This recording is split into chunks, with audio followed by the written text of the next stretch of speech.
जय भीम साथियों। जय भीम, जय भारत, जय संविधान, जय मंडल, जय जोहार। आज का ये महत्वपूर्ण लाइव एक जो प्रकरण हुआ है मेरठ में उसको लेकर है और बहुत सारी इंपॉर्टेंट बातें मुझे आपके बीच में रखनी है।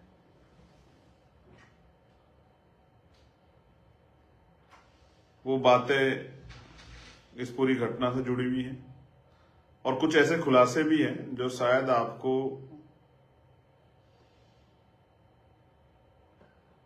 अंदर से सोचने को मजबूर कर दें, जैसी मुझे जानकारी है।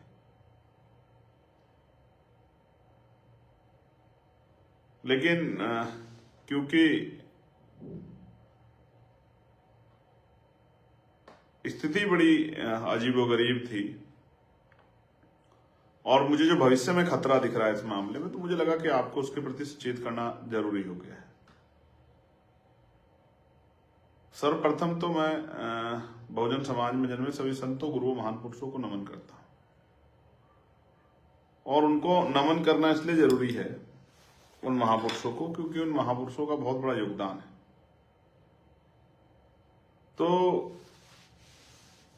आज मैं जो इंपॉर्टेंट बात है, जो मुझे लग रहा था कि अगर आप तक नहीं पहुंची तो खराब हो जाएगा, आप तक ये बात जानी जरूरी है और आपके माध्यम से पूरे देश तक, जहां तक भी लोग इस मामले को जानना चाहते हैं, उसको उन तक ये बात पहुंचे। प्यारे साथियों, इस ये घटना को लगभग अब 60 घंटे करीब बीत गए और इन 60 घंटों में मैं चाहता था कल परिवार के पास मिलने जाना, लेकिन वहां के बड़े सीनियर अधिकारी से मेरी बात हुई। उन्होंने मुझसे 24 घंटे का समय मांगा कि हमें 24 घंटे का समय दीजिए, हम गिरफ्तारी करेंगे, हम बेटी को बरामद कराएंगे। और जब वो समय पूरा हो गया तो आज मैं परिवार से मिलने के लिए गया। और आप ये समझिए कि कहीं भी कोई घटना होती है तो परिवार से मिलने के लिए लोग जाते ही हैं, उनका दुख बांटने के लिए। और जो मतलब उस तरह की जनप्रतिनिधि हैं वो इसलिए भी जाते हैं कि परिवार का जो विषय है, उनकी जो मांग है, उनके मन सामने जो परेशानी है उसको उठाएं और उनको एडमिनिस्ट्रेशन, पुलिस, वरिष्ठ अधिकारियों के, मीडिया के माध्यम से उनके संज्ञान में मुख्यमंत्री और तमाम बड़े अधिकारियों तक उनकी अपनी बात पहुंचाएं, जिससे उस परिवार की मांगों पे सरकार चिंतन करे। तो आज जब मैं चला तो यहीं से पुलिस ने मुझे जो है उस तरह से मेरी निगरानी करनी शुरू की और मेन हाईवे जो है गाजियाबाद का, वो हाईवे पर बैरिकेडिंग लगा के मेरी गाड़ी को रोक लिया। मैंने उनसे आग्रह किया कि भाई मैं जाना चाहता हूं उस परिवार की पीड़ा सुनने के लिए, उनकी आवाज उठाने के लिए। मेरी परिवार से बात हुई है, अभी भी आधा घंटा पहले मेरी परिवार से बात हुई, तो उन्होंने मुझसे कहा कि आपको आना है, हमारे यहाँ जरूर आना है। तो मैंने कहा कि आप मुझे क्यों रोक रहे हो? तो उन्होंने जबरदस्ती की, गाड़ी रोक दी, मुझे पैदल उतर के चलना पड़ा, रोड कई बार जो रोड बदलने पड़े, दौड़ लगानी पड़ी, तमाम तरह से प्रयास था कि मैं वहां जाऊं, क्योंकि हमारे हजारों कार्यकर्ता वहां इंतजार कर रहे थे। और जब मैं पहली गाड़ी से क्रॉस किया तो हम मतलब पहली जगह से हम लोग काफी दूर हाथापाई, मतलब पुलिस के लोग धक्का देते रहे, लात मारते रहे। एक कील जैसी नकुली चीज जो है यहाँ अगर आप देखोगे, यहाँ ये रही, वो मेरे हाथ में भी जो है लग गई। मैंने ऐतराज भी किया कि पुलिस को अपना रोकना है, ठीक है, उसका एक तरीका है, लेकिन रोकने के साथ इस तरह की बदतमीजी नहीं करनी चाहिए। लेकिन हमारे साथियों ने हिम्मत बढ़ा के जो है और पहले पड़ाव को हम लोगों ने पार कर दिया। जैसे आगे निकले तो दूसरी जगह बैरिकेडिंग कर रखा है, वहां से मैं फिर दूसरी तरफ गया। फिर मैंने एक आगे जाके मोटरसाइकिल ली, मोटरसाइकिल से मैं और मेरे साथ जो सुरक्षाकर्मी थे, हम लोग ऊपर हाईवे पे चढ़े। एक ट्रक से हम लोग जो है, हमने 1 किलोमीटर करीब सफर तय किया और हमने फिर अपनी गाड़ी जो हमारे साथियों की थी उनमें एक गाड़ी रुकवा के बैठने को, तब फिर पुलिस सामने आ गई और इस तरह जैसे फिल्मों में होता कि गाड़ी बिल्कुल सामने लगा दी। चाहे हमें चोट लग जाए, चाहे हमारी गाड़ी को नुकसान हो जाए, चाहे उनको खुद नुकसान हो जाए, समझ नहीं आ रहा था कि ऐसा क्या हो गया। फिर मैं उसके बाद वहां से भी क्रॉस करके हम भागे वहां से, फिर एक गाड़ी अगली पकड़ी, फिर आगे गए तो आगे देखा फिर बैरिकेडिंग लगा रखा। फिर मैं नीचे चला गया फिर मैं एक गांव में के जाने वाले 3 लड़के थे, गांव के में घूम रहे थे, मैंने उनसे मोटरसाइकिल ली, मैंने उनसे आग्रह किया कि भाई मेरी मदद करो, मुझे वहां जाना है। उनके जरिए मैं 4, 5, 6 गांव में होता हुआ किसी तरह से मेरे टोल पे पहुंचा जहां हमारे साथी मेरा इंतजार कर रहे थे। फिर मेरी वहां अधिकारियों से वार्ता हुई, कई सारी चीजें हुई, 2 बार वार्ता हुई। मेरी एक ही डिमांड थी कि मैं परिवार से मिलना चाहता हूं, और मेरी कोई जिद नहीं है कि मैं उस गांव में जाऊं कपसाड़ में, आप मुझे यहीं लाके मिला दो। और पुलिस इस बात पर अड़ी हुई थी कि भाई आप गाजियाबाद वापस चले जाओ, हम गाजियाबाद और दिल्ली या दिल्ली मिलने की व्यवस्था करा देंगे, जब हमारी टीम वहां विरोध कर रही थी। और मैं उनसे आग्रह कर रहा था कि भाई मैं यहां आया हूं तो मुझे यहीं मिलने नहीं दीजिए, परिवार को लाकर मिलवा दीजिए, मैं उनकी पीड़ा को सुन लूं, उनके हाल को जान लूं, उनकी जो परेशानियां हैं, उनके जो इस समय के जो महसूस कर रहे हैं, और मीडिया के सामने रख दूं, अपने लोगों के सामने रख दूं, सब लोगों तक ये बात चल जाएगी। आज मेरे लाइव में 6000 से ज्यादा लोग जुड़ के इस बात को देख रहे हैं, तो इसका मतलब सुबह से ये चीज लोगों के संज्ञान में है कि चंद्रशेखर वहां जाके उस परिवार की आवाज बनेंगे। अब मैं जो इंपोर्टेंट बातें आपको बता रहा हूं, फिर वहां मुझे वरिष्ठ अधिकारियों ने बताया कि बेटा और बेटी बरामद हो गए हैं और आपकी जो मेहनत थी वो सफल होगी, पुलिस को सफलता हासिल होगी है। ये बात उन्होंने मुझसे कही। लेकिन बात सिर्फ यहीं तक नहीं खत्म हो रही है। वो परिवार किस हाल में है? ऐसा क्या है कि जो फोर्स लगानी चाहिए थी अपराधियों को रोकने में, वो फोर्स मुझे रोकने के लिए लगाई गई? ऐसा क्या है, सब चीजों को जानते हुए भी इस तरह से जगह जगह बैरिकेडिंग करके और मेरी जान को दांव पे लगा के जो है पुलिस इस तरह की कार्रवाई कर रही थी? कौन इतना प्रेशर कर रहा था? इसका जवाब अगर कोई शख्स दे सकता है तो वो है जिलाधिकारी मुझे मेरठ, जो इस बात का जवाब दे सकते हैं। उनको इस बात का पुख्ता पता कि किसके इशारे पे मुझे रोका जा रहा था। अब मैं वहां जाके करता क्या? किसी के यहां दुख होता है, लोग जाते हैं, तमाम पार्टियों के लोग गए हैं, हम लोग जाते हैं, उनकी पीड़ा सुनते हैं, मीडिया के सामने रखते हैं। जैसा हमने कहा था कि अगर हमारी मांग पूरी तो धरना देंगे, तो ये सरकार को धरने से डर क्या है? इसका जवाब भी सरकार ही बेटर तरीके से दे सकती है। मैं आपको जो चीज बताना चाह रहा हूं इंपॉर्टेंट, जो आपको जाननी चाहिए, और मुझे जो भविष्य का खतरा है, कल का जो मुझे खतरा है, जैसे बताया गया शाम में जब हम लोग वहां आंदोलन कर रहे थे, पुलिस ने लाठीचार्ज किया या धक्का दिया, इधर खींचा उधर खींचा, कपड़े फटे, चोट लग गई, ये कोई बहुत बड़ी बात नहीं है। तो जब आदमी संघर्ष करने स्वाभिमान सम्मान के लिए निकलता है, इस तरह की सोच चीजें होती है, इनसे नहीं घबराना चाहिए। और जो लोग घबराते हैं, मैं तो उनको बिल्कुल भी नहीं मानता कि वो इस बात के साथ सड़क पर निकलें कि हम मतलब जाएंगे तो हमें वो नहीं होगी, कोई परेशानी आ जाएगी। तो जिनको इस तरह का भय हो वो घर में रहे यार, काहे को जा रहे हो? बेसिक ये है कि मुझे किसने बताया कि लड़की कल ही बरामद करा ली गई,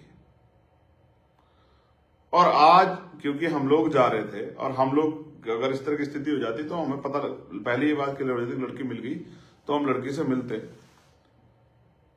वो किस हालत में जानने का प्रयास करते। लेकिन पूरे शाम तक मुझे ऐसा लगता है कि जब बहुत दबाव बन गया तब पुलिस को, एडमिनिस्ट्रेशन को बताना पड़ा कि लड़की और लड़का बरामद हो गए, वरना उससे पहले सारे मामले को छिपाया जा रहा था। अब महत्वपूर्ण क्या है, अगर लड़की पुलिस के पास थी, पुलिस ने बरामद कर ली, तो आज पूरे दिन लड़की को कहां रखा गया, उसको क्या सिखाया गया, क्या समझाया गया? क्योंकि मुझे जो घटना बताई गई है चशमदीदों द्वारा या वहां के लोकल लोगों द्वारा कि वो लड़का उस लड़की को पिछले लंबे समय से परेशान कर रहा था, इस बात को लेकर गांव में विरोध भी हुआ था, इस पर चर्चा भी हुई थी, और लड़की ने स्पष्ट मना कर दिया था कि मैं इस लड़के से दूर रहना चाहती हूं, इसको कहिए कि लड़का अपना कोई दूसरा रास्ता इख्तियार कर ले, मैं इससे बात नहीं करना चाहती। लड़का जबरन उस लड़की के पीछे पड़ा हुआ था और उसको टॉर्चर कर रहा था, उसको उस लड़की को मजबूर कर रहा था कि वो उस लड़के से बात करे। और उस दिन भी क्या हुआ, अगर आपने सुना हो कि उस लड़के ने खेत से निकल के उस लड़की को आवाज लगाई, जहां उसकी मां भी साथ थी, कि मुझे उससे बात करनी, लड़की ने मना कर दिया। तो जहां तक मुझे नजर आता हुआ ये है कि लड़के ने लड़की को धमकी दी कि अगर तुम मुझसे बात नहीं करेगी तो मैं तेरे परिवार का कत्ल कर दूंगा, और इस बात को पुख्ता करने के लिए उसने एक हथियार से उसकी मां का कत्ल कर दिया। डरी सहमी लड़की जिसकी मां का कत्ल उसके सामने हो गया हो या मृतक स्थिति में हो, वो उसको किस स्थिति में, एक आदमी था, 2 आदमी थे, 4 आदमी थे, उसको कैसे लेके गए, कहां लेके गए, किसी को नहीं पता है। अब मुझे डर क्या है? अब मुझे डर है कि लड़की को डराकर, लड़की को समझाकर, परिवार को डराकर, इसलिए शायद हमें जाने से वहां रोका जा रहा था कि हम ना मिले, हम ना अपनी बात, उनकी बात सुन पाए, ना कर पाए, कि जिसके लड़की को डरा के कल लड़के के फेवर में बयान दिलाए जाए कि मैं ही इसके साथ जाना चाहती थी। और इसका एक माहौल बनाने का काम कल से किया जा रहा है कि लड़का लड़की में प्रेम प्रसंग था, लड़का लड़की जो एक दूसरे को जानते थे, लड़की बड़ी है, लड़का छोटा है। ये सारी बातें कल से जो है वहीं आसपास के लोगों द्वारा, मीडिया का मैं धन्यवाद दूंगा इस महान मीडिया का, जिसमें बिल्कुल भी नैतिक चरित्र नहीं है, कमजोर वर्गों की बेटियों के चरित्र का दमन करते हुए। ये भी एक तरह का नोचना होता है, जिस तरह का जो है वो मीडिया कर्मी कर रहे हैं, उनमें सब्र नहीं है, उनमें हिम्मत नहीं है जानने की, लेकिन उनको वो किसी भी अरे गहरे कहीं बाइट चला के ये बताना है कि लड़की गलत है। हम कल से देख रहे थे, चाहे हाथरस और हाथरस में भी यही हुआ, मीडिया ने डिबेट करनी शुरू कर दी। मेरे आज भी याद है कुछ चैनल डिबेट करवा रहे थे और कह रहे थे कि फोन में उनपे कोई जानकारी नहीं थी कि उनके फोन में मैसेज मिले हैं, उनकी बातें होती थी, उनका ये होता था, उनका वो होता था। आप समझिए पूरा नैरेटिव क्या, पूरा नैरेटिव उस परिवार को गलत बनाने का है। और ऐसा क्या है उस गांव में जहां कल सब लोग चले गए थे कि वहां एडवोकेट चंद्रशेखर आया, जो दलितों का ही, क्योंकि दलित सीट से जो है, रिजर्व सीट से, मतलब रिजर्व सीटों का से चुनाव व्यक्ति जो उन्हीं के प्रतिनिधि के रूप में उनका नेतृत्व करता है, उसको गांव में ना जाने दिया जाए, ये किसकी नाक का सवाल बना हुआ था। और जितनी मैं समझता हूं ये हिम्मत डिस्ट्रिक्ट लेवल के अधिकारियों, डिस्ट्रिक्ट लेवल के नेताओं में या अधिकारियों में तो नहीं थी। जहां Ghaziabad police, Saharanpur police, Meerut police, Hapur police, तमाम एक इस तरह का मतलब संगठित जो है एक वो चला रहे थे, मूवमेंट चला रहे थे कि चंद्रशेखर वहां नहीं पहुंच जाए। ये क्यों था? इसका एकमात्र कारण मुझे नजर आता है कि परिवार दहशत में है, परिवार डर में है, और परिवार चंद्रशेखर आजाद से ना मिले, और परिवार को जिस तरह का दबाव बना जा रहा है, वो दबाव बनाने में पुलिस प्रशासन और वहां के लोकल लोग कामयाब हो जाएं, मुझे ऐसा लगता है। इस गांव की हिस्ट्री के बारे में 2018 के आसपास की एक घटना हुई थी जिसमें दलितों के घर जलाए गए थे। ये भी इस गांव का इतिहास है। ये भी मुझे आज वहीं किसी सज्जन द्वारा बताया गया। मैं आपको ये बात बता रहा हूं बहुत जिम्मेदारी से। उत्तर प्रदेश में गुंडा राज चल रहा है और खुद सरकार से जुड़े हुए लोग किसी भी कीमत पर अपराधियों को अपराध करने से रोकने में कामयाब नहीं हो पा रहे। लेकिन जो कोई आवाज उठाना चाहता है उनको रोकने का और उनको जो है तमाम तरह की मुसीबतों में डालने का काम सरकार के सहारे पे पुलिस और एडमिनिस्ट्रेशन कर रहा है। मैं पुलिस के भाइयों का धन्यवाद दूंगा। वो कितना ही हमसे लड़ लें, कितना ही वो हमें कोहनी मार ले, कितना ही जो है वो जूते चला लें, कितना ही जो है और तमाम तरह के प्रयास कर ले, और ये कीले वीले, हम गोलियों से नहीं डरते, इनसे क्या डरेंगे, तो ये सारे प्रयास कर ले। मैं जानता हूँ कर्मचारी है उनका, वो मेरे खिलाफ नहीं है, वो किसी के खिलाफ नहीं है, वो तो ड्यूटी कर रहे हैं जो उनको ड्यूटी दी गई। वरना बताइए गाजियाबाद पुलिस मुझे काहे को रोकेगी? मामला मेरठ का है, और मेरठ में भी मैं तो इस बात पे भी असहमत नहीं था कि भाई मुझे गांव में जाना है। मैं तो इस बात पे भी सहमत था कि मुझे गांव में, अगर आप गांव में दिक्कत है किसी भी तरह की, जो कल तक तो नहीं थी, कल तो ज्यादा आक्रोश था, कल तो ज्यादा लोग चिंता में थे, कल सिचुएशन वैसी थी, तो कल तक इतने लोग गए सबको, तब तो दिक्कत नहीं आई। लेकिन आज जब काफी चीजें बीत गई हैं तो हम परिवार को सुने बगैर कैसे वो करेंगे?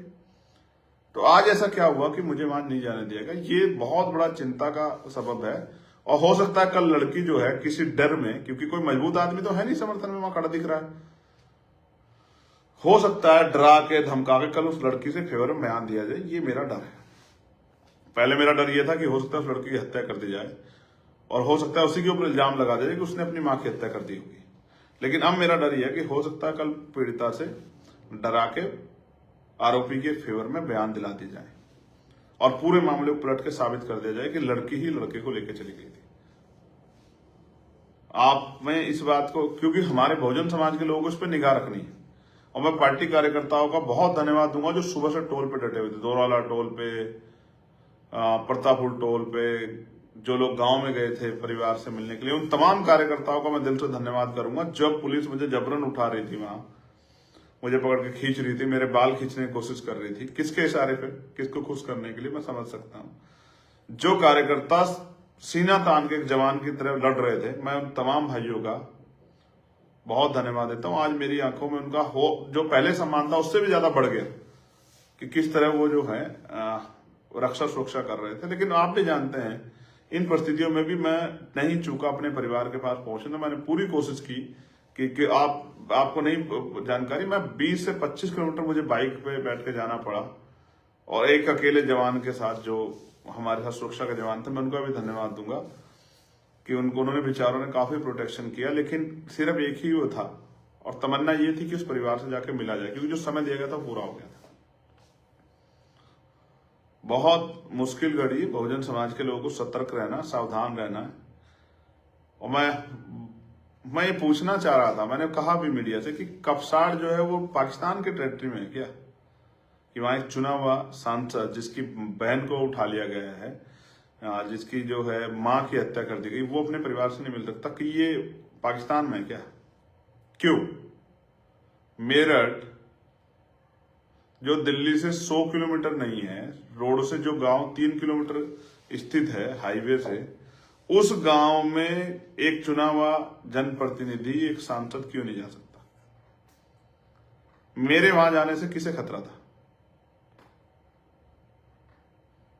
इसलिए मेरी चिंताएं बढ़ी हुई हैं। मेरे मन में इस बात का भय है कि उस बेटी के साथ उसको डरा कर, धमका कर, हो सकता है आरोपियों के फेवर में बयान करा दिए जाए।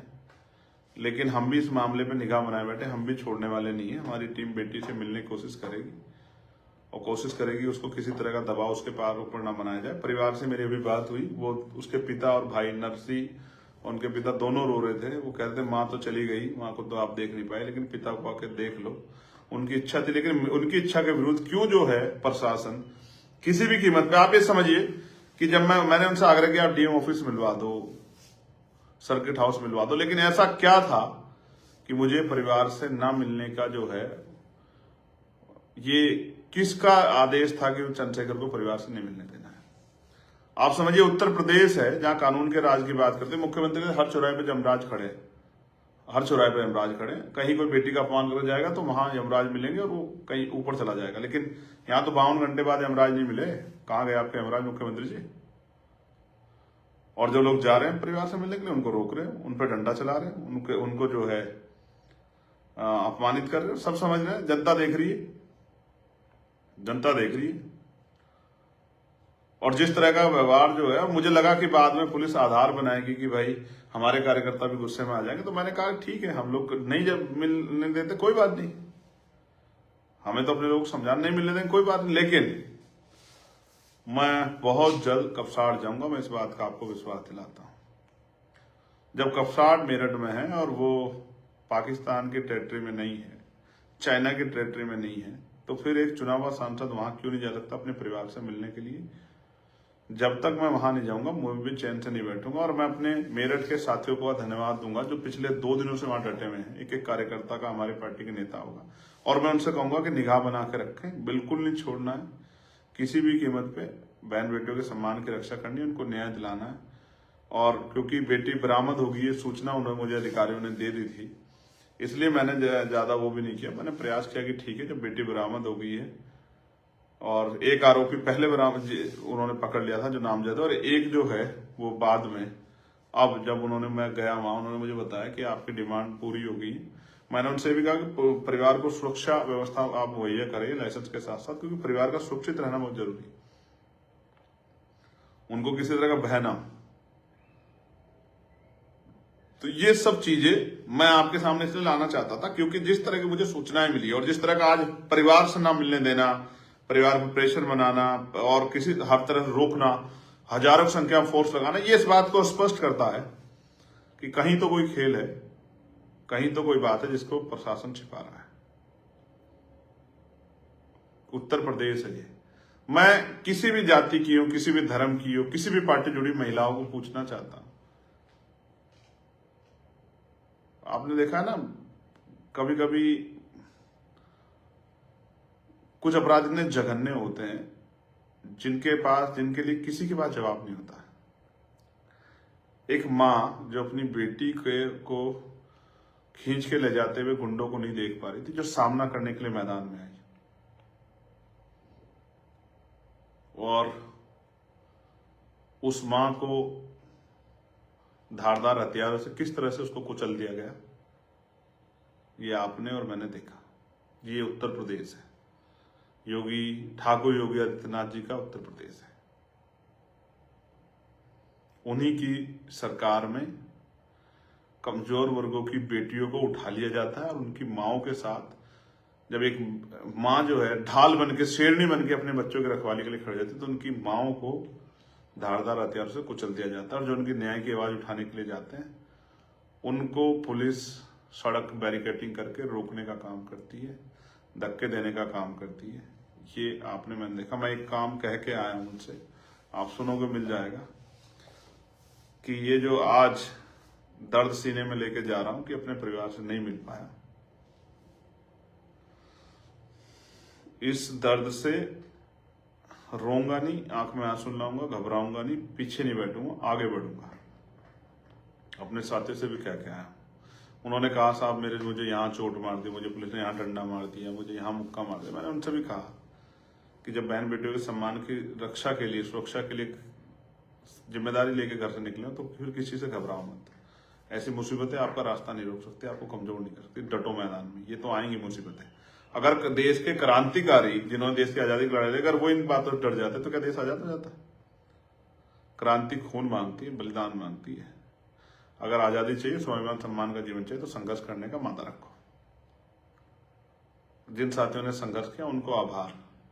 जिन साथियों ने पूरा दिन लगाया, मेरठ की पूरी टीम को, मुजफ्फरनगर की, गौतम बुद्ध नगर की, गाजियाबाद की, बुलंदशहर की, हापुड़ की पूरी टीम को धन्यवाद, सैल्यूट आपको। और स्पेशली मेरठ की टीम को जो डटी रही, बिजनौर के साथियों को भी जो हमारे साथी आए थे, उन सबका भी धन्यवाद।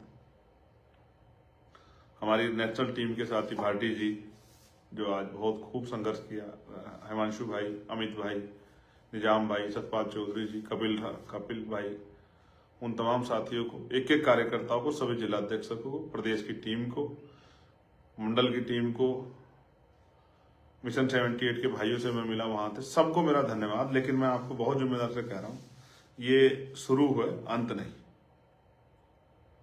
साहब कहते हैं जिस समाज को मुफ्त में खाने की आदत हो जाती है वो कभी क्रांति नहीं करता, और जो क्रांति समाज नहीं करता वो अपने अधिकारों की रक्षा नहीं कर पाता, जो वो शासक समाज भी नहीं बनता। जो शासक समाज है उसकी बहन बेटियों का रोज अपमान होता है, उनको रोज जूते खाने पड़ते हैं। इसलिए शासक बनो।